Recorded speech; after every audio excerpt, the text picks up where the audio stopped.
Comment moi et mon père, nous avons littéralement tracé mon avenir de A à Z jusqu'à aujourd'hui. Bonjour tout le monde, bonsoir tout le monde, selon l'heure à laquelle vous verrez cette vidéo. Je m'appelle Mamad. Pour cette première vidéo, j'ai décidé de vous parler de moi, de vous parler de mon parcours, de vous parler de ce qui a fait de moi la personne que je suis aujourd'hui. Et cette histoire, je l'ai intitulée « Je vis le rêve d'un homme qui n'est plus là pour le voir ». Et pour être plus concret, je vais vous parler de comment moi et mon père, nous avons littéralement tracé mon avenir de A à Z jusqu'à aujourd'hui. Et pourtant, il n'est plus là. Malheureusement, il est décédé en 2021. Je vais revenir dans les faits de toute façon au fur et à mesure de la vidéo. Donc, accrochez-vous et c'est parti.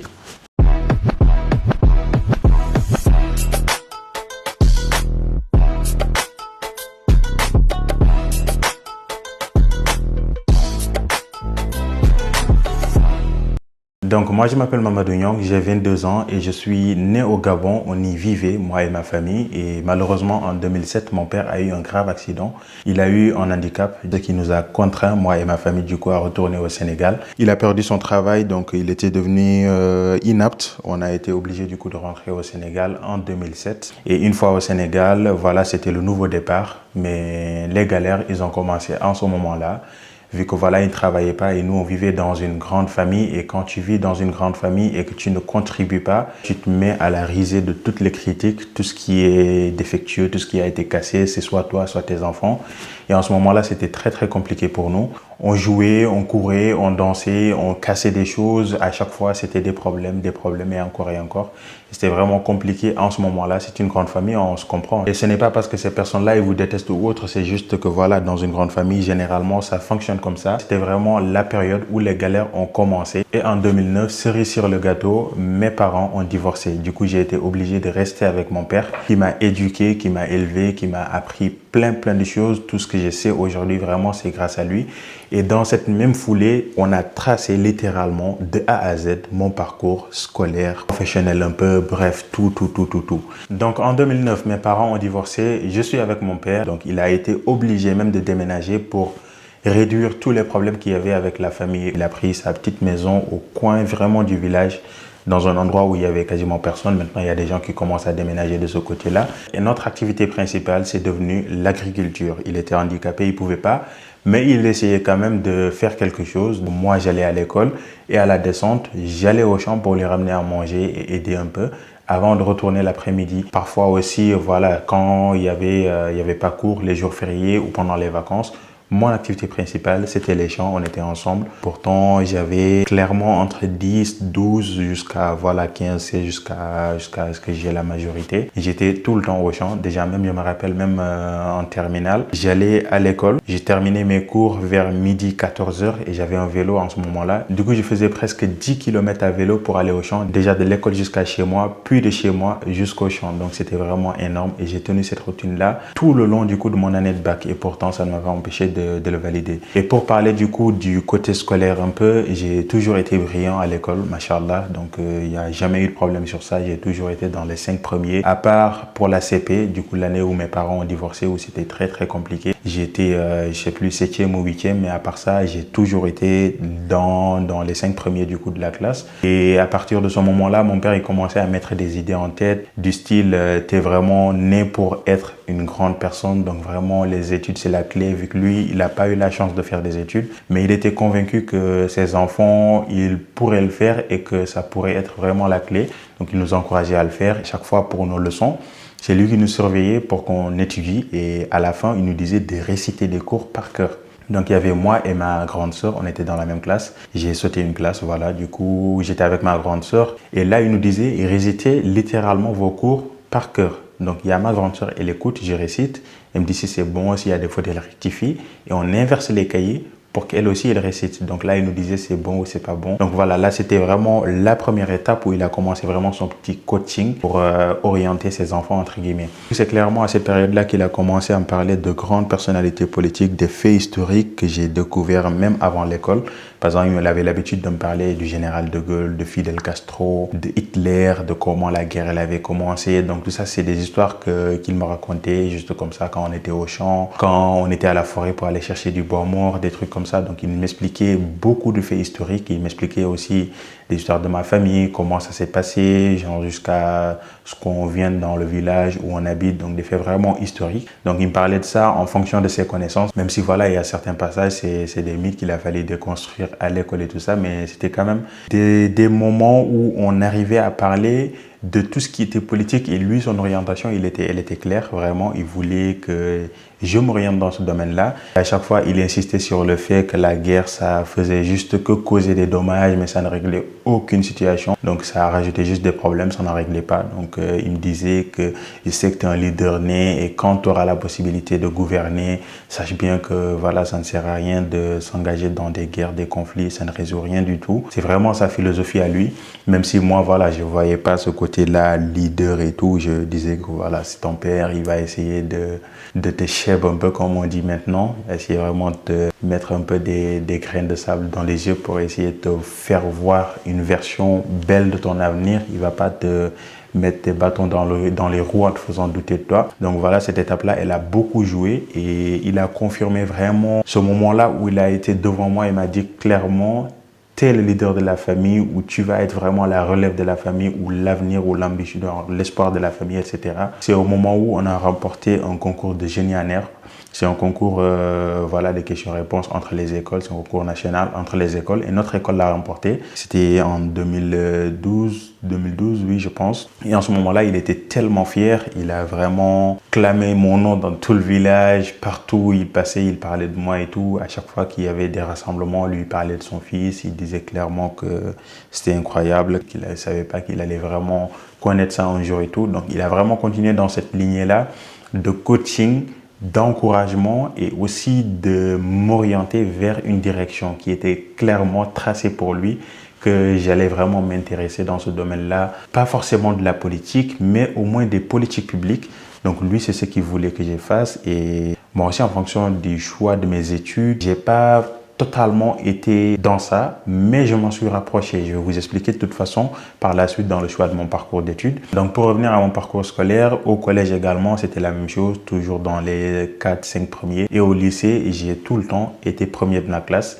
Et au bac, je l'ai validé avec une mention, malgré le fait, comme je disais au début, que j'allais au champ, que je revenais, que je révisais mes cours. Et parfois même, je ramenais mes cahiers au champ pour réviser sur place. Et c'était très, très compliqué, mais finalement, j'ai réussi à le faire. Après le bac, lui, il a commencé vraiment à rappeler ce sujet-là. Fiston, il faut que tu ailles à l'étranger. Il le disait comme si on avait les moyens que j'aille étudier à l'étranger. En ce moment-là, on n'avait pas un seul rond. Rien du tout, mais lui voulait vraiment voir son fils aller étudier à l'étranger. En ce moment-là, je trouvais que c'était totalement irréaliste, que c'était un rêve irréalisable. Donc, j'ai décidé juste d'aller à l'université au Sénégal. J'ai fait mes choix de formation. Je me suis retrouvé à l'université Gaston Berger de Saint-Louis. Et je me rappelle très bien quand je remplissais mes vœux de formation, il me disait: choisis la science politique, choisis la science politique, choisis la science politique. Il me disait clairement: il faut que ça soit mon premier choix parce que tu vois, il y a telle personne qui a fait des études en sciences politiques et aujourd'hui, c'est des grandes personnes. Moi, je pense que tu es destiné à être comme eux, du coup, choisis cette formation-là, c'est bien.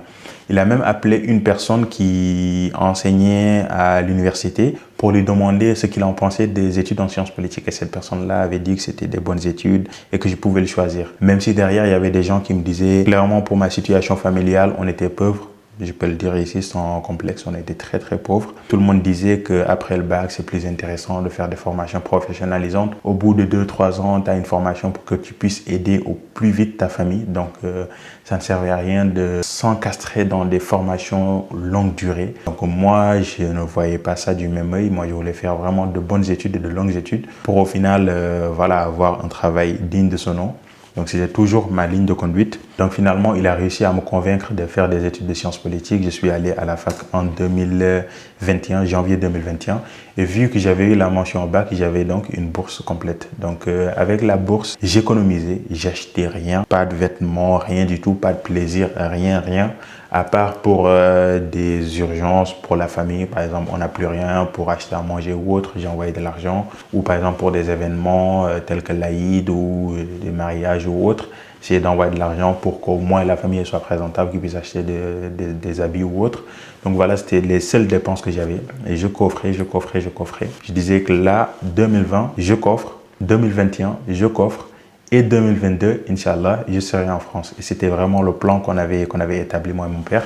Et à chaque fois, du coup, qu'on parlait au téléphone, il me demandait où j'en étais, est-ce que ça a avancé, est-ce que j'ai confiance sur le fait que ça allait couvrir tous les frais. Et moi, j'étais assez dubitatif vu qu'au début, voilà, je me permettais quand même de faire des dépenses pour la famille, même si c'était pas pour moi personnellement. Et malheureusement, vers juin, juillet, mon père, il est tombé malade, gravement malade. Et d'ailleurs, il y a même ma famille m'ont caché sur le fait qu'il était très très malade. À chaque fois, on me disait que voilà, il allait bien parce qu'il voulait pas me perturber dans mes études. C'est d'ailleurs même l'un des plus grands regrets, entre guillemets, même si c'était pas totalement de ma faute, parce que j'aurais aimé quand même être là un peu plus, mais j'ai raté ce moment-là. On ne peut pas retourner en arrière de toute façon. Malheureusement, le 3 août 2021, il est décédé d'une insuffisance hépatique. Donc, il lui fallait une greffe de foie, mais on n'arrivait même pas à savoir de quoi il souffrait vu que les soins médicaux qu'il fallait lui prodiguer n'étaient pas accessibles parce qu'on habitait dans un village, c'était très très loin. Donc voilà, malheureusement, on a pu savoir ce qu'il avait très très tardivement et c'était déjà trop tard. Donc, il est décédé et en ce moment-là, je vous avoue que j'avais clairement pensé à abandonner parce que je me disais que c'était un projet qu'on avait construit à deux et s'il n'était plus là, je me disais que vraiment ça servait plus à rien de continuer à se battre et tout. Mais finalement, à chaque fois que j'observais ma famille, au moment du deuil, tu regardes ta petite sœur, ta grande sœur, ton petit frère, ta mère, ils sont là vraiment regroupés au même endroit et tu te dis mais c'est qui va permettre de faire évoluer les choses si le daron il est plus là. Et c'est en ce moment-là que j'ai eu un énorme déclic. Il m'a dit clairement, petit, t'as que 19 ans, mais là, c'est toi l'homme de la famille et il faut que tu te bouges. Parce que si tu restes les bras croisés, c'est pas toi qui vas, en gros, en subir les conséquences. Parce que si c'était uniquement moi, je pouvais vivre SDF, je m'en fous. Genre là, ça allait être vraiment un moment où je vivais juste selon le truc qui viendra à moi. Si j'ai de quoi vivre, je vis. Si j'ai pas, parce que j'avais plus espoir à la vie et tout. Mais finalement, à chaque fois que j'observais ma famille, je me disais que là, il faut faire quelque chose. Et j'ai redoublé encore d'efforts pour économiser encore plus. Même ce que je donnais de temps en temps, tant que c'est pas vraiment urgent, je mettais de côté. Et il y avait aussi mon cousin qui m'avait pas mal soutenu pour mes démarches et tout. Donc voilà, j'ai continué à coffrer. On a repris l'école vers octobre-novembre, on a repris la fac et c'était en même temps le moment où Campus France ouvrait ses portes. Du coup, j'ai fait mes démarches et j'ai déposé avec tout l'argent que j'avais coffré. J'ai fait les démarches. À chaque étape, il y a eu du stress, il y a eu tout. Mais voilà, à chaque fois, j'étais là, je me disais que peut-être que ça allait passer. Si ça ne passe pas, tant pis. Au moins, on va réessayer une prochaine fois. Et par la grâce de Dieu, c'est passé. J'ai pu avoir mes documents, mon visa et tout ça. Et aujourd'hui, je suis ici. Et une fois venu ici en France également, ça a été très, très compliqué au début vu que il fallait faire toutes les démarches qu'il y avait à faire. Il fallait également trouver du travail parce que c'était clairement ça ma priorité. Vu que je savais ce que j'avais laissé et je me disais que dès que tu viens, que tu as tes papiers, travaille directement. Que tu aies de quoi envoyer au village vu qu'ils en ont besoin. Et je savais qu'également, moi aussi, ça allait pouvoir m'aider pour que je puisse prendre mon envol de mon côté puisque je ne voulais pas être un fardeau pour ceux qui m'hébergeaient ou autre. Dès que j'ai fini de faire mes démarches, j'ai trouvé un travail. Et à partir de ce moment-là, j'ai commencé à envoyer de l'argent. Déjà, même au début, je ne calculais pas ce que j'ai envoyé parce que je me disais clairement, là, ils sont vraiment dans la merde, quoi. Il faut que tu bombardes. Déjà, c'était juste un job étudiant à temps partiel, donc je ne gagnais pas grand-chose. Mais je n'étais pas habitué à gagner ce type de somme-là, honnêtement. Donc, j'ai envoyé sans calculer. Et après, voilà, il y a eu des dettes et tout ça qui ont été remboursées par la grâce de Dieu. Et aujourd'hui, je peux que remercier le Seigneur. Voilà, je suis là aujourd'hui et tout. Et tout est parti clairement de petites discussions, des encouragements quand tu avais des bonnes notes, de comment notre père nous ovationnait quand on avait des bonnes notes à l'école, quand on réussissait des concours ou autres. Donc tout ça et aussi les conseils par rapport aux études, vraiment, il l'a tracé de A à Z jusqu'à aujourd'hui, clairement. Même pour le choix de ma formation ici, je fais des études en administration publique. C'est pas voilà de la politique et tout. De toute façon, moi, j'ai toujours dit que la politique, ça m'intéressait pas au premier abord. Et au moment où je m'intéresserai à la politique, ça va être clairement en ce moment-là où je considérais que j'ai tout accompli dans ma vie. Parce que voilà, je vais pas aller faire de la politique et en même temps m'occuper de ma famille, entre guillemets, continuer à me battre pour ma famille et tout, parce que j'ai dit que c'est deux choses qui ne peuvent pas aller ensemble, parce que voilà, la politique, tu ne peux pas t'enrichir en faisant de la politique. Donc dès que tu auras tout ce qu'il te faut, tu pourras en ce moment-là te dire que là, j'ai fait tout ce qu'il fallait pour ma famille, je peux maintenant me concentrer pour le pays. Donc voilà, je ne sais pas si vous voyez un peu le raisonnement, même si pour certains, il paraît un peu flou. Mais voilà, moi en tout cas, c'est ma manière de penser et à voir. Pour l'instant, j'essaie de suivre en tout cas une ligne de conduite.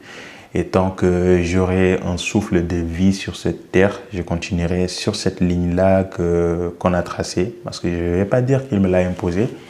Puisque voilà, à chaque fois, je réfléchissais, je choisissais en connaissance de cause et aussi en fonction de ce que je pouvais faire si je partais dans ce domaine d'études-là. Donc voilà, aujourd'hui, je suis là, je suis en alternance, je travaille, je fais mes études, j'ai mon chez moi. Même si c'est pas énorme, mais quand même c'est assez stable et aussi la famille au village et tout, ça va beaucoup mieux. Donc voilà, malgré les événements qui s'étaient passés récemment, ce qui a fait qu'aujourd'hui je suis assez connu sur les réseaux. Ça arrive, c'est des contretemps dans tous les projets qu'on met en place. Il y aura forcément quelque part où un obstacle va s'incruster et retarder un peu les choses, mais finalement ça m'a plus appris des choses qu'autre chose quoi. Du coup je sais pas un peu si vous voyez un peu, je me perds un peu sur les mots, mais voilà, ça m'a permis d'aller de l'avant, d'apprendre, d'avoir d'autres opportunités, énormément d'opportunités, de me créer un réseau, d'avoir plusieurs connaissances qui aujourd'hui m'ont servi à beaucoup de choses. Du coup voilà, et aujourd'hui j'ai décidé de faire cette première vidéo sur YouTube. Déjà bienvenue à vous et n'hésitez pas à vous abonner, tout simplement à soutenir et à suivre l'aventure parce que clairement on est juste au début. Au tout début, même s'il y a quand même un long chemin qui a été parcouru. Moi je considère que je n'ai même pas encore atteint les 5%. Parce que voilà, je pense que je peux aller très très loin si je continue sur cette lancée-là et en suivant aussi toutes ces recommandations que j'ai eues de mon père et les conseils qu'il me donnait, surtout par rapport aux relations qu'il faut entretenir avec les autres, le fait d'aider son prochain, parce que lui il disait tout le temps que être riche, ça ne servait à rien si on gardait notre argent pour nous-mêmes et qu'il ne pouvait rien changer dans notre entourage. Donc cet argent-là, il servait à rien et qu'il préférait être pauvre. Donc moi, j'ai grandi avec ces convictions-là également. Et d'un côté, ça m'anime également. Et je ne veux pas juste être quelqu'un pour moi, mais pour les autres aussi. Donc essayer d'aider. Donc voilà, bienvenue et on suivra tout simplement cette aventure ensemble. J'espère que vous aussi de votre côté, vos projets, vos ambitions, tout se passe exactement comme vous voulez. Et du coup, voilà, on va suivre tout ça ensemble. En tout cas, comme j'ai l'habitude de dire sur mon compte TikTok, merci à vous encore une fois de m'avoir écouté. Et surtout, le plus important, prenez soin de vous.